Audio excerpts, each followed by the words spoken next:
ਅਕਾਲ ਜੀ। जिस तरह की केंद्र सरकार ਵੱਲੋਂ जो कि योजना ਜਿਹੜੀ ਬਣਾਈ ਗਈ ਆ ਅਗਨੀਪਥ, ਜਿਸ ਨੂੰ ਲੈ ਕੇ ਪੂਰੇ ਭਾਰਤ ਦੇ ਵਿੱਚ ਨੌਜਵਾਨਾਂ ਵੱਲੋਂ ਵਿਰੋਧ ਕੀਤਾ ਜਾ ਰਿਹਾ। ਅੱਜ ਅਸੀਂ ਗੱਲਬਾਤ ਕਰਾਂਗੇ ਇਸ ਮੁੱਦੇ ਤੇ ਸਾਬਕਾ ਸੈਨਿਕ ਨੇ ਹਰਜਿੰਦਰ ਸਿੰਘ ਖਹਿਰਾ, ਜਿਨ੍ਹਾਂ ਨੇ ਕਾफ़ी ਲੰਮਾ ਸਮਾਂ ਫੌਜ ਦੇ ਵਿੱਚ ਡਿਊਟੀ ਕੀਤੀ ਆ। ਇਹਦੇ ਕੀ ਫਾਇਦੇ ਨੇ ਕਿ ਕੀ ਨੁਕਸਾਨ ਨੇ? ਖਹਿਰਾ ਸਾਹਿਬ, ਬਹੁਤ ਬਹੁਤ ਤੁਹਾਡਾ ਸਵਾਗਤ ਹੈ ਸਾਡੇ ਚੈਨਲ ਤੇ। ਧੰਨਵਾਦ ਜੀ। ਸਤਿ ਸ਼੍ਰੀ ਅਕਾਲ ਜੀ ਸਾਰੇ ਸਰੋਤਿਆਂ ਨੂੰ। ਮਾਨ ਸਾਹਿਬ, ਤੁਹਾਨੂੰ ਵੀ ਅਸੀਂ ਜੀ ਆਇਆਂ ਕਹਿੰਦੇ ਆ। ਇਹ ਖਹਿਰਾ ਸਾਹਿਬ, ਕਿਸ ਤਰ੍ਹਾਂ ਦੇਖ ਰਹੇ ਹੋ ਜਿਹੜੀ ਇੱਕ ਪੂਰੇ ਭਾਰਤ ਦੇ ਵਿੱਚ ਨੌਜਵਾਨਾਂ ਦੇ ਵਿੱਚ ਗੁੱਸੇ ਦੀ ਲਹਿਰ ਆ, ਜਿਹੜੀ ਉਹ ਸੜਕਾਂ ਤੇ ਉਤਰ ਆਈ ਆ। ਜਿਹੜੀ ਇਹ ਯੋਜਨਾ ਕੇਂਦਰ ਸਰਕਾਰ ਵੱਲੋਂ ਬਣਾਈ ਗਈ ਆ ਵੀ ਕੋਈ ਨੌਜਵਾਨ ਆ ਜਿਹੜਾ 4 ਸਾਲ ਫੌਜ ਦੇ ਵਿੱਚ ਨੌਕਰੀ ਕਰੂਗਾ, ਉਸ ਤੋਂ ਬਾਅਦ ਵਿਹਲਾ। ਕੀ ਕਹਿਣਾ ਚਾਹੁੰਦੇ ਇਸ ਬਾਰੇ? ਬਹੁਤ ਹੀ ਬਦਕਿਸਮਤੀ ਆ ਸਾਡੇ ਦੇਸ਼ ਦੀ ਕਿ ਅਸੀਂ ਸਰਕਾਰਾਂ ਜੇ ਚੁਣਦੇ ਆ, ਜੇ ਤਾਂ ਸਾਡੀ ਕੋਈ ਕਮਜ਼ੋਰ ਸਰਕਾਰ ਹੁੰਦੀ ਆ, ਬਹੁਮਤ ਨਹੀਂ ਹੁੰਦਾ ਉਹਦੇ ਕੋਲੇ, ਉਹ ਦੂਸਰਿਆਂ ਦੇ ਸਹਾਰੇ ਤੇ ਚੱਲਦੀ ਆ, ਤੇ ਉਹ ਸਰਕਾਰ ਕੋਈ ਵਧੀਆ ਫੈਸਲੇ ਨਹੀਂ ਲੈਣ, ਓਪੋਜੀਸ਼ਨ ਆ ਜੋ ਦੂਸਰੀਆਂ ਪਾਰਟੀਆਂ ਨੇ ਉਹਦੀਆਂ ਲੱਤਾਂ ਖਿੱਚਦੀਆਂ ਨੇ, ਉਹ ਵਧੀਆ ਫੈਸਲੇ ਨਹੀਂ ਲੈਣ ਦਿੰਦੀਆਂ।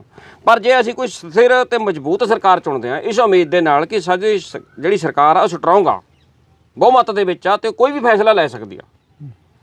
ਬਹੁਤ ਖੁਸ਼ੀ ਦੀ ਗੱਲ ਹੁੰਦੀ ਅੱਜ ਮੋਦੀ ਸਾਹਿਬ ਦੀ ਸਰਕਾਰ ਆ ਜਿਸ ਤਰ੍ਹਾਂ ਬਹੁਮਤ ਦੇ ਵਿੱਚ ਆ, ਇਹ ਚੰਗੇ ਫੈਸਲੇ ਲੈਂਦੀ।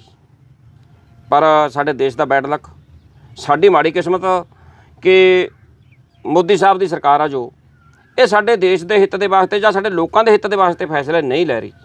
ਆਪਾਂ ਪਿੱਛੇ ਵੀ ਦੇਖਿਆ, ਖੇਤੀ ਦੇ ਕਾਲੇ ਕਾਨੂੰਨ ਆਪਣੀ ਮਰਜ਼ੀ ਦੇ ਨਾਲ ਥੋਪ ਦਿੱਤੇ ਗਏ ਨੇ। ਬੜਾ ਲੰਬਾ ਸੰਘਰਸ਼, 1 ਸਾਲ ਤੋਂ ਸਾਨੂੰ ਜ਼ਿਆਦਾ ਸੰਘਰਸ਼ ਉਹ 1.5 ਸਾਲ ਕਰੀਬ ਲੜਨਾ ਪਿਆ। ਦਿੱਲੀ ਆਪਾਂ 1 ਸਾਲ ਕਿਸਾਨ ਮਜ਼ਦੂਰ ਸਾਰੇ ਭਰਾ ਉੱਥੇ ਹਰ ਵਰਗ ਦਾ ਬੰਦਾ ਦਿੱਲੀ ਕਿਸਾਨ ਅੰਦੋਲਨ ਦੇ ਵਿੱਚ ਜਾ ਕੇ ਪਾਰਟੀਸਪੇਟ ਕਰਕੇ ਆਇਆ। ਕਿਉਂਕਿ ਮੋਦੀ ਸਰਕਾਰ ਦੀਆਂ ਨੀਤੀਆਂ ਉਹ ਮਾੜੀਆਂ ਤੀਆਂ। ਉਹ ਖੇਤੀ ਕਾਨੂੰਨ ਦੇ ਜਿਹੜੇ ਸਾਡੇ ਕਿਸਾਨਾਂ ਮਜ਼ਦੂਰਾਂ ਦਾ ਗਲ ਵੱਢਣ ਵਾਲੇ ਤੇ ਉਹ ਕਾਰਪੋਰੇਟਾਂ ਦੇ ਹਿੱਤ ਵਾਸਤੇ ਬਣਾਏ ਗਏ ਤੇ ਨਾ ਕਿ ਸਾਡੇ ਕਿਸਾਨਾਂ ਦੇ ਵਾਸਤੇ।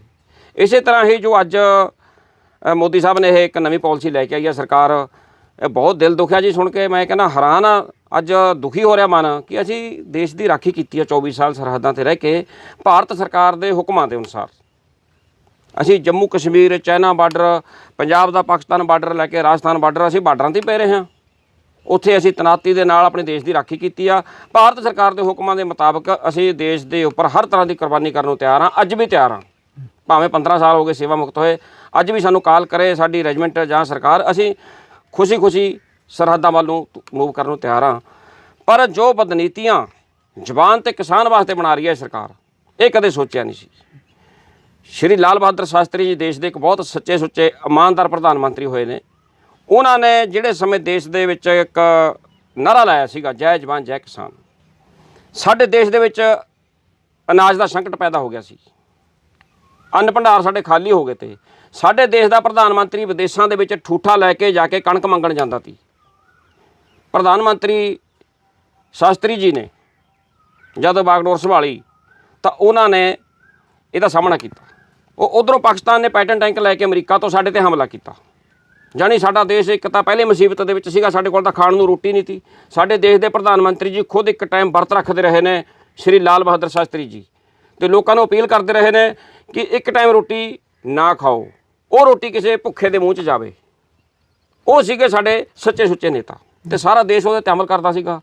ਅਤੇ ਦੂਸਰੇ ਪਾਸੇ ਜੰਗ ਦਾ ਮਾਹੌਲ, ਪਾਕਿਸਤਾਨ ਨੇ 1965 ਦੇ ਵਿੱਚ ਹਮਲਾ ਕੀਤਾ, ਅਤੇ ਇੱਥੇ ਵੀ ਉਹਨਾਂ ਨੇ ਇਹੀ ਕਿਹਾ ਫੌਜ ਨੂੰ, ਸੈਨਾ ਚੀਫ ਨੂੰ ਬੁਲਾ ਕੇ ਇੱਕ ਵਾਰੀ ਆਰਡਰ ਦਿੱਤੇ ਸੀਗੇ ਕਿ ਜਾਓ ਲੜਾਈ ਲੜੋ, ਮੈਂ ਤੁਹਾਨੂੰ ਵਿੱਚ ਦੀ ਕਾਲ ਨਹੀਂ ਕਰੂੰਗਾ, ਮੈਂ ਤੁਹਾਨੂੰ ਡਿਸਟਰਬ ਨਹੀਂ ਕਰੂੰਗਾ, ਤੁਹਾਨੂੰ ਲੋੜ ਹੋਈ ਮੇਰੇ ਨਾਲ ਗੱਲ ਕਰ ਲਿਓ।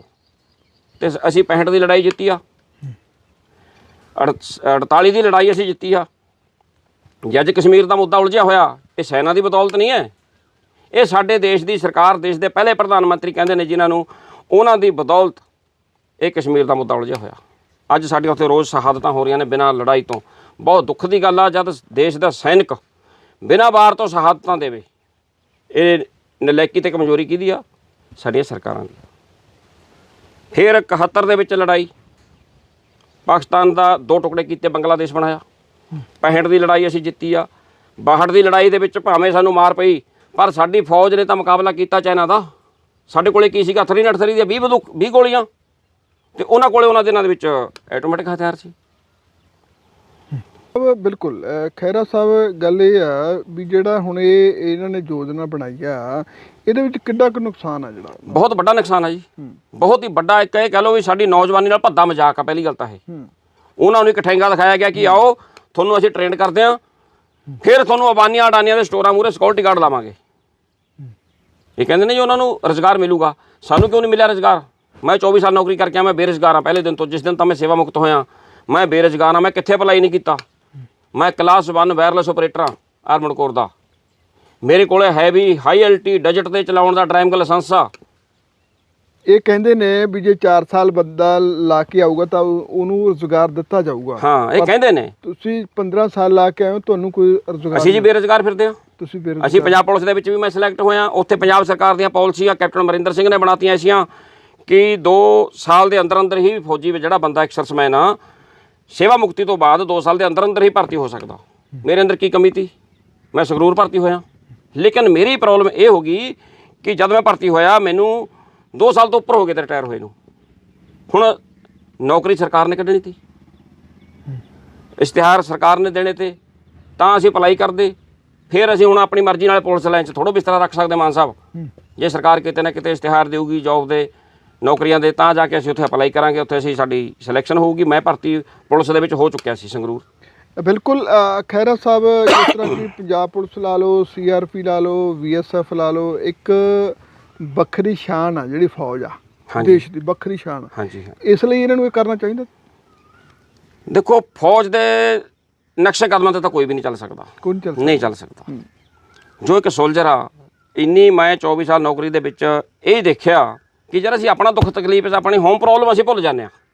ਅਸੀਂ ਸਾਡੇ ਸਾਥੀ ਦੀ ਪ੍ਰੋਬਲਮ, ਅਸੀਂ ਦੇਸ਼ ਦੀ ਪ੍ਰੋਬਲਮ, ਸਾਨੂੰ ਹੁਕਮ ਕੀ ਮਿਲਿਆ ਸਰਕਾਰ ਦਾ, ਮੇਰੇ ਕਮਾਂਡਰ ਨੇ ਮੈਨੂੰ ਕੀ ਹੁਕਮ ਦਿੱਤਾ, ਸਿਰਫ ਸਾਡੇ ਦਿਮਾਗ 'ਚ ਇਹ ਗੱਲਾਂ ਘੁੰਮਦੀਆਂ ਹੁੰਦੀਆਂ ਨੇ। ਮੇਰੇ ਪਿੱਛੇ ਘਰ ਦੇ ਵਿੱਚ ਕੀ ਪ੍ਰੋਬਲਮ ਆ, ਅਸੀਂ ਛੱਡ ਦਿੰਦੇ ਹਾਂ ਗੱਲਾਂ ਨੂੰ। ਪਰ ਜਦ ਬੰਦੇ ਨੂੰ ਪਤਾ ਕਿ ਮੈਂ ਤਾਂ ਆਇਆ ਹੀ 4 ਸਾਲ ਵਾਸਤੇ ਹਾਂ, ਨਾ ਮੈਨੇ ਪ੍ਰਮੋਟ ਹੋਣਾ ਇੱਥੇ ਤੇ ਨਾ ਮੈਨੂੰ ਇੱਥੇ ਕੋਈ ਟੈਸਟ ਕਰਨ ਦਾ ਮੌਕਾ ਮਿਲਣਾ। ਸਿਪਾਹੀ ਹੋ ਆਇਆ ਸੀਗਾ, ਸਿਪਾਹੀ ਹੋ ਜਾਊਗਾ, ਫਿਰ ਇਹੋ ਜਿਹੀ ਆਰਡਰ ਮੰਨੂਗਾ ਤਾਂ ਉਹ ਸੀਨੀਅਰ ਦੇ ਆਰਡਰ ਕਿਉਂ ਮੰਨੂਗਾ? ਪਹਿਲੀ ਗੱਲ ਤਾਂ ਜੇ ਦੇਖਿਆ ਜਾਵੇ ਕਿ ਸੋਲਜਰ ਆ ਜਿਹੜਾ ਸਾਡਾ, ਇਹ 4 ਸਾਲ ਦੇ ਵਿੱਚ ਤਾਂ ਅਸੀਂ ਟ੍ਰੇਨਡ ਵੀ ਨਹੀਂ ਹੁੰਦੇ। ਜਦ ਅਸੀਂ ਟ੍ਰੇਨਿੰਗ ਕਰਨ ਤੋਂ ਬਾਅਦ 1.5-2 ਸਾਲ ਦੀ ਸਾਡੀ ਟ੍ਰੇਨਿੰਗ ਆ, ਟ੍ਰੇਨਿੰਗ ਕਰਨ ਤੋਂ ਬਾਅਦ ਅਸੀਂ ਆਪਣੀ ਰੈਜੀਮੈਂਟ ਜੁਆਇਨ ਕਰਦੇ ਹਾਂ।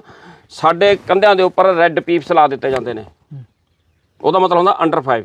ਓਕੇ, ਅੰਡਰ 5 ਵਾਲੇ ਨੂੰ ਕੋਈ ਵੀ ਸੀਨੀਅਰ ਬੰਦਾ, ਕੋਈ ਵੀ ਜਾ ਕੇ ਸਾਨੂੰ ਤੁਰੇ ਜਾਂਦੇ ਨੂੰ, ਸਾਡੀ ਚਾਲ ਢਾਲ ਠੀਕ ਨਹੀਂ, ਤੂੰ ਪੈਦਲ ਕਿਉਂ ਚੱਲ ਰਿਹਾ, ਦੌੜ ਕੇ ਕਿਉਂ ਨਹੀਂ ਗਿਆ, ਤੇਰਾ ਡਿਸਪਲਿਨ ਠੀਕ ਨਹੀਂ, ਸਾਨੂੰ ਕੋਈ ਵੀ ਬੰਦਾ ਕਿਤੇ ਵੀ ਖੜਾ ਕਰਕੇ ਡਾਂਟ ਮਾਰਦਾ, ਕਿਉਂਕਿ ਅਸੀਂ ਅੰਡਰ 5 ਹਾਂ।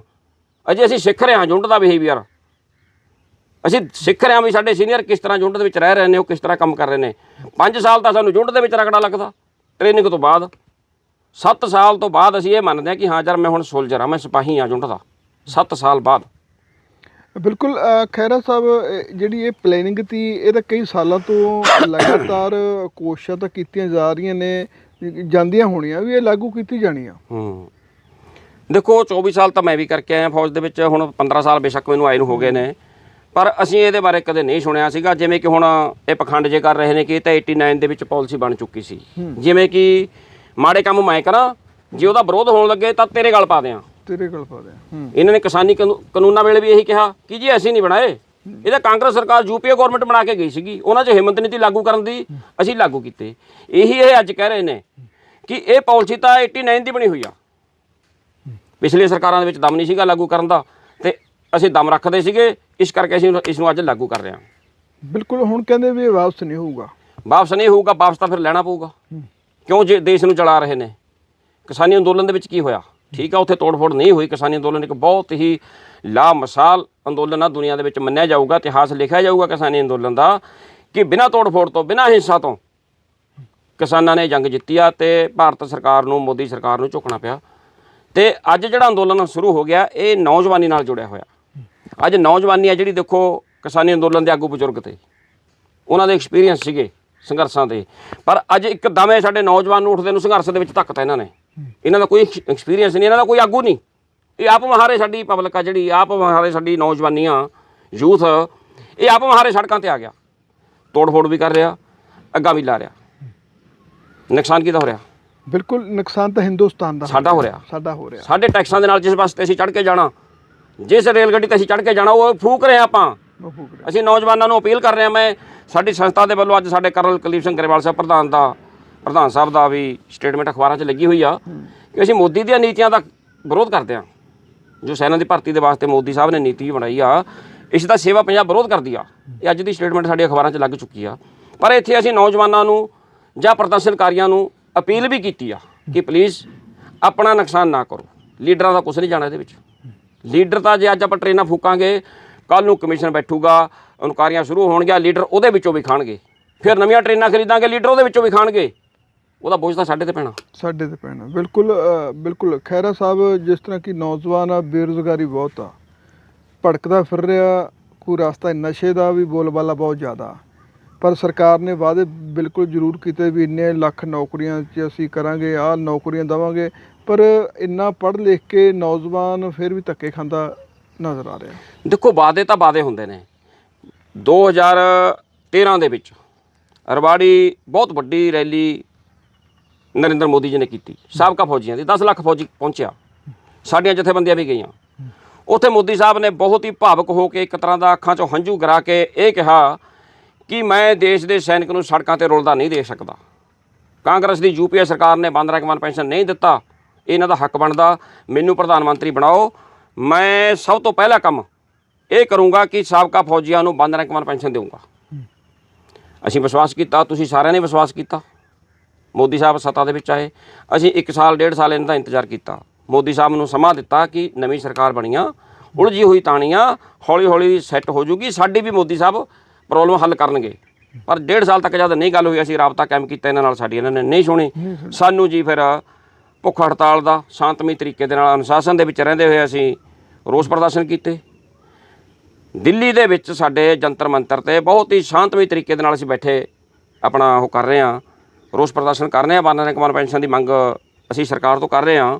ਸਵੇਰੇ 8 ਵਜੇ ਸਾਡੇ ਉੱਥੇ ਤਕਰੀਬਨ 15 ਕੁ ਬਜ਼ੁਰਗ ਐਕਸਰਸਮੈਨ ਸੀਗੇ, ਲਿਆ ਕੇ 500 ਦਿੱਲੀ ਪੁਲਿਸ ਦਾ ਮੁਲਾਜ਼ਮ ਸਾਡੇ ਤੇ ਮੋਦੀ ਸਰਕਾਰ ਨੇ ਹਮਲਾ ਕਰਵਾਇਆ। ਸਾਡੇ ਇੱਕ ਮੈਡਮ ਜੀ ਨੇ, ਮੇਜਰ ਸਾਹਿਬ ਦੀ ਵਾਈਫ ਨੇ, ਮੈਡਮ ਸੁਦੇਸ਼ ਜੀ, ਕਿਸਾਨੀ ਅੰਦੋਲਨ ਦੇ ਵਿੱਚ ਵੀ ਉਹਨਾਂ ਦਾ ਬਹੁਤ ਵੱਡਾ ਯੋਗਦਾਨ ਆ, ਅਤੇ ਉਹਨਾਂ ਨਾਲ ਖਿੱਚਤੂ ਕੀਤੀ ਗਈ ਆ। ਸਾਡੇ ਆਗੂ ਨੇ ਬੰਦ ਰੈਂਕਮੈਨ ਪੈਨਸ਼ਨ ਦੇ ਜਰਾ ਸਤਵੀਰ ਸਿੰਘ ਸਾਹਿਬ, ਉਹ ਧੱਕਾ ਮੁੱਕੇ ਦੇ ਵਿੱਚ ਉਹਨਾਂ ਦੀ ਪੱਗ ਨੂੰ ਹੱਥ ਪਾਇਆ ਗਿਆ, ਉਹਨਾਂ ਦੀ ਪੱਗ ਉਛਲੀ ਆ। ਇੱਕ ਜਰਨਲ ਬਜ਼ੁਰਗ ਯਾਰ ਉਹਦੀ ਪੱਗ ਤੱਕ ਉਛਾਲਣ ਦੀ ਨੌਬਤ ਆ ਗਈ। ਇਹ ਮੋਦੀ ਸਾਹਿਬ ਕਿੱਥੇ ਰਿਸਪੈਕਟ ਕਰ ਰਹੇ ਨੇ ਸੋਲਜਰ ਦੀ।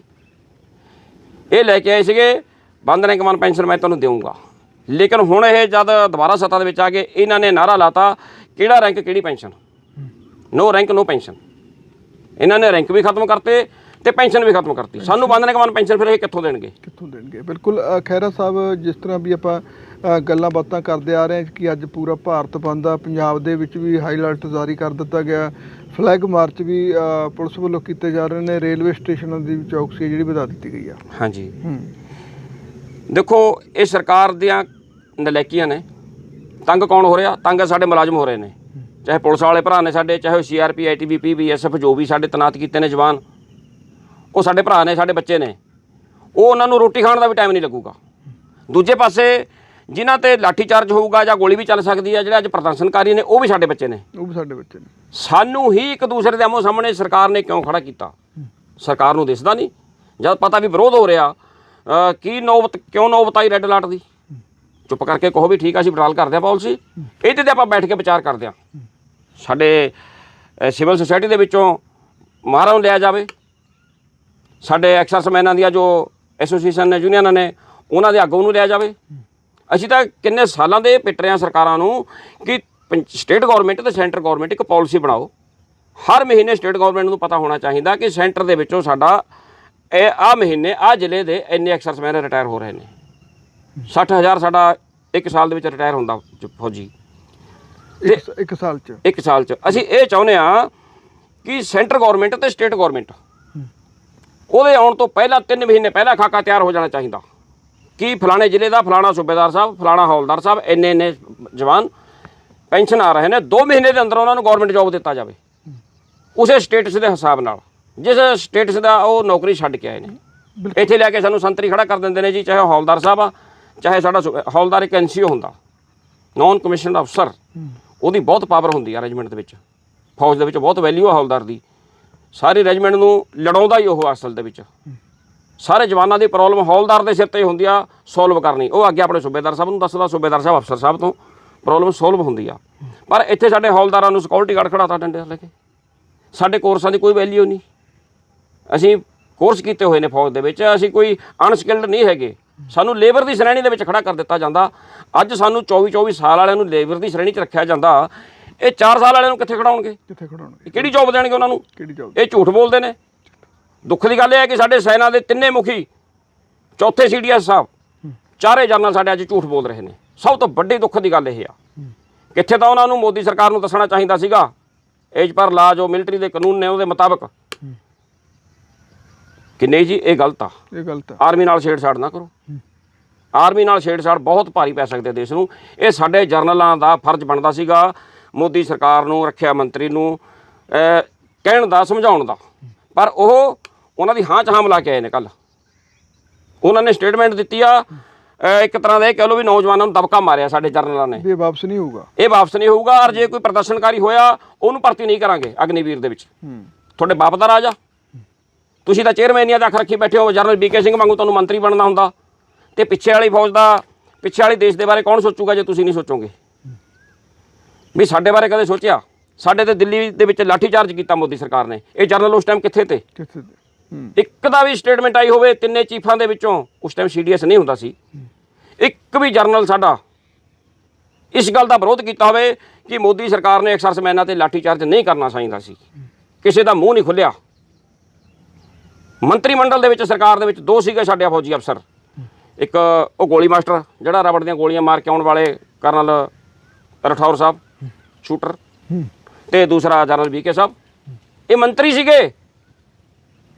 ਸਾਡੇ ਨਾਲ ਇਹਨਾਂ ਨੇ ਹਮਦਰਦੀ ਨਹੀਂ ਪ੍ਰਗਟ ਕੀਤੀ, ਸਾਡਾ ਦੁੱਖ ਨਹੀਂ ਵੰਡਾਇਆ। ਜੰਤਰ ਮੰਤਰ ਤਾਂ ਸਾਡੇ ਤੇ ਕੀ ਆਉਣਾ ਤੇ ਕੋਈ ਸਟੇਟਮੈਂਟ ਹੀ ਨਹੀਂ ਦਿੱਤੀ। ਘੱਟੋ ਘੱਟ ਮੋਦੀ ਸਰਕਾਰ ਨੂੰ ਇਹ ਤਾਂ ਕਹਿ ਸਕਦੇ ਸੀਗੇ ਕਿ ਇਹ ਸਾਡੀ ਸਰਕਾਰ ਨੂੰ ਨਹੀਂ ਕਰਨਾ ਚਾਹੀਦਾ ਸੀ। ਐਕਸਰਸਮੈਨ ਨੇ ਬੰਦ ਪੈਨਸ਼ਨ ਮੰਗ ਰਹੇ ਨੇ, ਸ਼ਾਂਤਮਈ ਤਰੀਕੇ ਨਾਲ ਮੰਗ ਰਹੇ ਨੇ। ਅਸੀਂ ਕੋਈ ਹੁੱਲੜਬਾਜ਼ੀ ਨਹੀਂ ਕਰ ਰਹੇ ਤੇ। ਅਸੀਂ ਬੜੇ ਪਿਆਰ ਦੇ ਨਾਲ, ਆਰਾਮ ਦੇ ਨਾਲ ਸਾਡਾ ਚੱਲ ਰਿਹਾ ਸੀਗਾ। ਭਾਰਤ ਮਾਤਾ ਦੀ ਅਸੀਂ ਜੈ ਬੋਲਦੇ ਤੇ। ਅਸੀਂ ਤਾਂ ਮੁਰਦਾਬਾਦ ਹੀ ਨਹੀਂ ਬੋਲਿਆ ਕਦੇ ਕਿਸੇ ਨੂੰ। ਚਾਹੇ ਮਨਮੋਹਨ ਸਿੰਘ ਦੀ ਸਰਕਾਰ ਸੀਗੀ ਤਾਂ ਵੀ ਮੁਰਦਾਬਾਦ ਨਹੀਂ ਬੋਲਿਆ।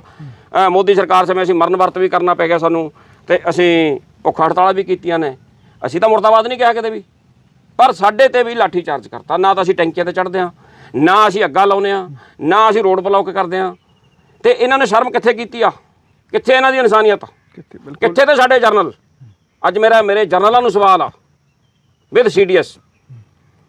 ਜਰਨਲ ਸਾਹਿਬ ਤੁਸੀਂ ਉਸ ਟਾਈਮ ਕਿੱਥੇ ਤੇ ਜਦੋਂ ਸਾਡੇ ਸਾਬਕਾ ਫੌਜੀਆਂ ਦੇ ਤੁਹਾਡੀ ਮੋਦੀ ਸਰਕਾਰ ਨੇ ਲਾਠੀ ਚਾਰਜ ਕੀਤਾ ਸੀ? ਤੇ ਅੱਜ ਤੁਸੀਂ ਸਿਵਲ ਦੇ ਨੌਜਵਾਨਾਂ ਨੂੰ ਦਬਕੇ ਮਾਰ ਰਹੇ ਹੋ। ਸ਼ਰਮ ਕਰੋ। ਤੁਸੀਂ ਮੋਦੀ ਦੇ ਪਿੱਠੂ ਨਾ ਬਣੋ। ਉਹ ਪਾਕਿਸਤਾਨ ਦੇ ਵੀ ਜਰਨਲ ਨੇ। ਮਤਲਬ ਆ ਕੋਈ ਲੀਡਰ ਖੰਗ ਜੇ? ਸਾਡੇ ਨਾਲ ਆਜ਼ਾਦ ਹੋਇਆ, ਉਹ ਵੀ ਇਕੱਠੇ ਆਜ਼ਾਦ ਹੋਇਆ ਦੋਨੋਂ ਦੇਸ਼। ਬਿਲਕੁਲ। ਤੇ ਉਹ ਪਾਕਿਸਤਾਨ ਦੇ ਵਿੱਚ ਕੋਈ ਲੀਡਰ ਖੰਗ ਜੇ ਫੌਜ ਦੇ ਮੂਹਰੇ, ਛੇੜਛਾੜ ਕਰ ਜੇ ਫੌਜ ਦੇ ਨਾਲ? ਪਰ ਜਰਨਲ ਸਾਡੇ ਵਿੱਚ ਵੀ ਪੈਦਾ ਹੋਏ ਨੇ ਇਹ ਜੇ। 1965 ਦੀ ਲੜਾਈ ਦੇ ਵਿੱਚ ਭਾਰਤ ਸਰਕਾਰ ਨੇ ਜਨਰਲ ਹਰਬਖਸ਼ ਸਾਹਿਬ ਨੂੰ ਹੁਕਮ ਦਿੱਤਾ ਸੀਗਾ ਕਿ ਤੁਸੀਂ ਜੰਮੂ ਤੇ ਅੰਮ੍ਰਿਤਸਰ ਦਾ ਏਰੀਆ ਖਾਲੀ ਕਰਕੇ ਬਿਆਸ ਤੇ ਮੋਰਚਾ ਬਣਾਓ। ਸਾਡੇ ਕੋਲੇ ਪਾਕਿਸਤਾਨ ਦਾ ਮੁਕਾਬਲਾ ਕਰਨ ਦੀ ਸਮਰੱਥਾ ਨਹੀਂ, ਕਿਉਂਕਿ ਉਹਨਾਂ ਕੋਲੇ ਪੈਟਨ ਟੈਂਕ ਨੇ। ਲੇਕਿਨ ਸਲੂਟ ਕਰਦਾ ਮੈਂ ਜਨਰਲ ਹਰਬਖਸ਼ ਸਿੰਘ ਸਾਹਿਬ ਨੂੰ। ਉਹਨਾਂ ਨੇ ਭਾਰਤ ਸਰਕਾਰ ਦਾ ਆਰਡਰ ਡਿਸਓਬੇ ਕੀਤਾ। ਸੈਨਾ ਮੁਖੀ ਨੇ ਇਹ ਕਿਹਾ, ਇਹ ਕੈਪਟਨ ਅਮਰਿੰਦਰ ਸਿੰਘ ਉਸ ਟਾਈਮ ਨਾਲ ਸੀਗੇ, ਅੰਬਾਲੇ ਜਦ ਸੈਨਾ ਮੁਖੀ ਆਏ ਨੇ, ਉਹਨਾਂ ਨੇ ਜਨਰਲ ਸਾਹਿਬ ਨੂੰ ਇਹ ਕਿਹਾ ਵੀ ਤੁਸੀਂ ਵਿਡਰਾਲ ਕਰ ਲਓ, ਸਾਡੇ ਕੋਲੇ ਪਾਕਿਸਤਾਨ ਦਾ ਮੁਕਾਬਲਾ ਕਰਨ ਦੀ ਸਮਰੱਥਾ ਨਹੀਂ ਹੈਗੀ। ਉਹਨਾਂ ਕੋਲੇ ਪੈਟਨ ਟੈਂਕ ਨੇ, ਮੁਕਾਬਲਾ ਕਰਨਾ ਔਖਾ। ਤੁਸੀਂ ਇੱਦਾਂ ਕਰੋ, ਬਿਆਸ 'ਤੇ ਆ ਕੇ ਮੋਰਚਾ ਬਣਾਓ। ਪਰ ਜਨਰਲ ਸਾਹਿਬ ਕਹਿੰਦੇ ਨੋ, ਮੈਂ ਆਪਣੇ ਹੱਥੀਂ ਪਾਕਿਸਤਾਨ ਨੂੰ ਹਰਮੰਦਰ ਸਾਹਿਬ ਨਹੀਂ ਸੌਂਪ ਸਕਦਾ। ਜਨਰਲ ਸਾਹਿਬ ਤੁਹਾਡਾ ਆਰਡਰ ਮੈਂ ਨਹੀਂ ਮੰਨਦਾ, ਤੁਸੀਂ ਇਹ ਆਰਡਰ ਮੈਨੂੰ ਲਿਖਤ 'ਚ ਦਿਓ, ਫਿਰ ਮੈਂ ਸੋਚੂੰਗਾ ਮੈਂ ਇਹਦੇ 'ਤੇ ਅਮਲ ਕਰਨਾ ਜਾਂ ਨਹੀਂ ਕਰਨਾ। ਠੀਕ। ਪਰ ਉਹ ਆਰਡਰ ਅੱਜ ਤੱਕ ਨਹੀਂ ਆਇਆ। ਇਹ ਕੈਪਟਨ ਅਮਰਿੰਦਰ ਸਿੰਘ ਜਿਉਂਦੇ ਬੈਠੇ ਨੇ ਆਪਣੇ ਪਟਿਆਲੇ 'ਚ, ਪੁੱਛ ਕੇ ਦੇਖ ਲਓ ਇਹਨਾਂ ਨੂੰ ਆਰਡਰ ਕਿੱਥੇ ਆ। ਉਹ ਆਰਡਰ ਕਿੱਥੇ ਆ? ਜਨਰਲ ਹਰਬਖਸ਼ ਸਾਹਿਬ ਨੇ ਗੜ੍ਹਸ ਦਿਖਾਈ ਸੀਗੀ, ਭਾਰਤ ਸਰਕਾਰ ਨੂੰ ਦੱਸਤਾ ਸੀਗਾ ਕਿ ਨੋ, ਸਾਡੀ ਧਰਤੀ ਆ, ਸਾਡਾ ਦੇਸ਼ ਆ, ਰਾਖੀ ਅਸੀਂ ਕਰਨੀ ਆ। ਤੇ ਦੂਸਰਾ 1971 ਦੀ ਲੜਾਈ ਦੇ ਵਿੱਚ ਜਨਰਲ ਮਾਨਕਿਸਾ ਜੋ ਫੀਲਡ ਮਾਰਸ਼ਲ ਬਣੇ ਨੇ ਬਾਅਦ ਦੇ ਵਿੱਚ, 1971 ਦੇ ਅਪ੍ਰੈਲ ਦੀ ਗੱਲ ਆ। ਇੰਦਰਾ ਗਾਂਧੀ ਨੇ ਉਹਨਾਂ ਨੂੰ ਬੁਲਾਇਆ ਕਿ ਪਾਕਿਸਤਾਨ ਤੇ ਹਮਲਾ ਕਰੋ। ਜਨਰਲ ਮਾਨਕ ਸਾਹਿਬ ਨੇ ਤੋੜ ਕੇ ਜਵਾਬ ਦਿੱਤਾ ਇੰਦਰਾ ਗਾਂਧੀ ਨੂੰ, ਕਹਿੰਦਾ ਨੋ, ਮੈਂ ਹਮਲਾ ਨਹੀਂ ਕਰੂੰਗਾ। ਉਹਨੇ ਪੁੱਛਿਆ, ਕਹਿੰਦੀ ਫਿਰ ਤੁਹਾਨੂੰ ਕਾਹਦੇ ਵਾਸਤੇ ਜਨਰਲ ਰੱਖਿਆ? ਜੇ ਤੁਸੀਂ ਹਮਲਾ ਨਹੀਂ ਕਰੋਗੇ ਫਿਰ ਤੁਹਾਡਾ ਰੋਲ ਕੀ ਆ? ਕਾਹਦੇ ਵਾਸਤੇ ਰੱਖਿਆ ਤੁਹਾਨੂੰ? ਕਹਿੰਦਾ ਮੈਂ ਹਮਲਾ ਜਿੱਤਣ ਵਾਸਤੇ ਕਰੂੰਗਾ, ਹਾਰਨ ਵਾਸਤੇ ਨਹੀਂ। ਬਰਸਾਤਾਂ ਦਾ ਮੌਸਮ ਆ ਜੀ, ਮੱਛਰ ਦੇ ਵਿੱਚ ਮੇਰੇ ਜਵਾਨ ਮਲੇਰੀਆ ਨਾਲ ਮਰ ਜਾਣਗੇ, ਜੋਕਾਂ ਖਾ ਜਾਣਗੀਆਂ ਨਾਲਿਆਂ ਚੋਂ। ਮੇਰਾ ਇਕੁਇਪਮੈਂਟ ਆ ਪੂਰਾ ਔਨ ਰੋਡ ਨਹੀਂ, ਮੈਨੂੰ ਅਜੇ ਵਿਸ਼ਵਾਸ ਨਹੀਂ ਮੇਰੇ ਇਕੁਇਪਮੈਂਟ ਤੇ। ਮੈਂ ਜਾ ਕੇ ਤਿਆਰੀ ਕਰਦਾ, ਮੈਂ ਆਪਦੇ ਹਿਸਾਬ ਨਾਲ ਹਮਲਾ ਕਰੂੰਗਾ, ਜਿੱਤ ਕੇ ਦੇਊਂਗਾ ਜੰਗ। 1971 ਦਾ ਰਿਜ਼ਲਟ ਆਪਾਂ ਅੱਜ ਵਿਜੇ ਦਿਵਸ ਮਨਾ ਰਹੇ ਹਾਂ 16 ਦਸੰਬਰ ਨੂੰ। ਉਹ ਇਸੇ ਕਰਕੇ ਮਨਾ ਰਹੇ ਹਾਂ ਕਿਉਂਕਿ ਉਹ ਜਨਰਲ ਮਾਨਕ ਸ਼ਾਹ ਨੇ ਤੋੜ ਕੇ ਜਵਾਬ ਦਿੱਤਾ ਸੀਗਾ ਭਾਰਤ ਸਰਕਾਰ ਦੇ, ਸਾਡੇ ਦੇਸ਼ ਦੀ ਪ੍ਰਧਾਨ ਮੰਤਰੀ ਨੂੰ। ਪਰ ਅੱਜ ਸਾਡੇ ਜਨਰਲ ਮੂੰਹ 'ਚ ਤੰਦੂਆ ਪਿਆ ਇਹਨਾਂ ਦੇ। ਇੱਕ ਮੈਂ ਹੈਰਾਨ ਆ, ਐਡੇ ਐਡੇ ਉੱਚੇ ਉਹਦੇ ਤੁਹਾਡੇ, ਇੰਨੇ ਤੁਹਾਡੀ ਰਿਸਪੈਕਟ ਕਰਦੇ ਹਾਂ ਅਸੀਂ। ਐਕਸਰਸਮੈਨ ਤਾਂ ਹਮੇਸ਼ਾ ਹੀ ਰਿਸਪੈਕਟ ਕਰਦਾ ਜਨਰਲ ਦੀ, ਸਾਡੇ ਅਫਸਰ ਦੀ। ਸਿਵਲ ਦੀ ਪਬਲਿਕ ਵੀ ਸਾਡੇ ਫੌਜੀਆਂ ਦੀ, ਜਨਰਲਾਂ ਦੀ ਇੱਜ਼ਤ ਕਰਦੀ ਆ। ਪਰ ਇਹ ਅੱਜ ਬੋਲ ਕਿਉਂ ਨਹੀਂ ਰਹੇ? ਜੁੱਤੀਆਂ ਖਾ ਰਹੇ ਨੇ। ਬਿਲਕੁਲ ਸਾਨੂੰ ਇਹ ਸ਼ਬਦ ਨਹੀਂ ਕਹਿਣੇ ਚਾਹੀਦੇ ਤੇ ਅਸੀਂ ਇੰਨਾ ਮਤਲਬ ਰੋਸ ਆ ਸਾਡੇ ਅੰਦਰ ਸਾਡੇ ਜਨਰਲਾਂ ਦੇ ਪ੍ਰਤੀ ਕਿ ਜਨਰਲ ਮਾਨਕ ਸਾਹਿਬ ਤੇ ਜਨ ਹਰਬਖਸ਼ ਸਾਹਿਬ ਉਹ ਵੀ ਤੁਹਾਡੇ ਵਰਗੀ ਕੁਰਸੀ ਤੇ ਬੈਠੇ ਤੇ ਇਸੇ ਤੇ ਕੱਲ ਜਿਹੜੀ ਤੇ ਅੱਜ ਤੁਸੀਂ ਬੈਠੇ ਹੋ। ਬਿਲਕੁਲ ਸਹੀ ਗੱਲ ਆ।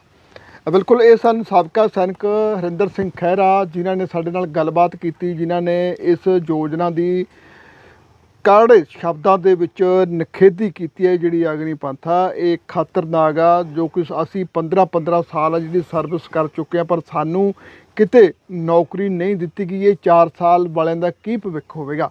ਇਹ ਬਿਲਕੁਲ ਸਰਕਾਰ ਨੂੰ ਵਾਪਸ ਲੈਣਾ ਚਾਹੀਦਾ, ਜੋ ਕਿ ਸਾਡੇ ਨੌਜਵਾਨ ਧੀਆਂ ਪੁੱਤ ਨੇ ਜਿਹੜੇ ਪੁਲਿਸ ਦੇ ਵਿੱਚ ਨੇ ਜਾਂ ਪੰਜਾਬ ਪੁਲਿਸ ਦੇ ਵਿੱਚ CRP ਦੇ ਵਿੱਚ ਨੇ, ਉਹ ਇੱਕ ਦੂਜੇ ਟਕਰਾਅ ਜਿਹੜੀ ਸਰਕਾਰਾਂ ਕਰਵਾਉਣੀਆਂ ਚਾਹੁੰਦੀਆਂ ਨੇ। ਨਾਭਾ ਤੋਂ ਹਰਮੀਤ ਸਿੰਘ ਮਾਨ।